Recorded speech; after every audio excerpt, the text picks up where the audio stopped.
No more sad partying, no more rock racing, no more victimization, for we over in Zion. His Majesty, Haile Selassie I the His Imperial Majesty, Rastafari. Jamaikan päräyttävin uskonto, filosofia ja kulttuuri on ehdottomasti rastafarismi. Alkuvoimansa se imi mustien vapautusliikkeestä ja tänä päivänä se taistelee kaikkea sitä paskaa vastaan, josta tavallinen jamaikalainen joutuu kärsimään joka päivä. Köyhyyttä, sortoa, syrjäyttämistä. Rastafari onkin valinnut vaihtoehtoisen elämäntavan ja vapauttanut itsensä orjuudesta, siis henkisestä orjuudesta.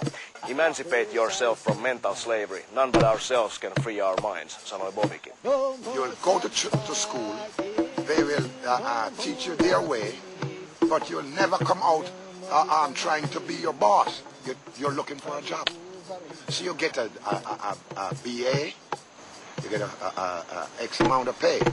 You get a master's, you get a higher standard of pay. You get a doctorate, you get a hell of a pay. So you go for the doctorate to get a job, not to work for yourself. And that's the way Babylon has set that system, that mental slavery. So if you can just free yourself. Free your mind. From mental slavery. That is the key.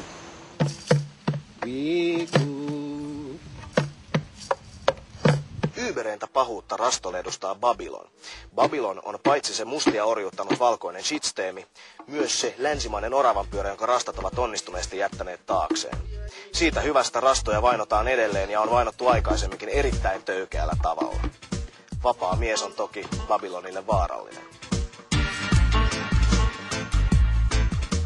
Well, Babylon is a system, a wicked system that opposes righteousness.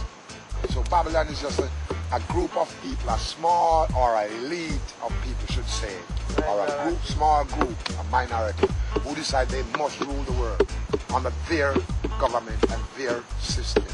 Care not about the welfare of other people.